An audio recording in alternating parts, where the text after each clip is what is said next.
2016வது வருஷம் தன்னுடைய காதலர் முஸ்தபா ராஜா திருமணம் செய்ய போறதா நடிகை பிரியாமணி தெரிவிச்சிருக்காங்க.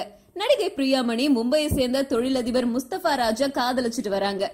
இத்தனை நாட்களா காதலரை பத்தி கேட்டா நழுவிட்டு இருந்த நம்ம பிரியாமணி முஸ்தபாவை பத்தி ட்வீட் செய்யற அளவுக்கு பெரிய ஆளாயிட்டாங்க. இந்த நிலையில காதல், திருமணம் இத பத்தி பிரியாமணி என்ன சொல்றாங்க அப்படின்னு கேட்டா, கடந்த 4 வருடங்களுக்கு முன்னாடி நடந்த சிசிஎல் போட்டியில தான் அவரை நான் சந்திச்சேன்.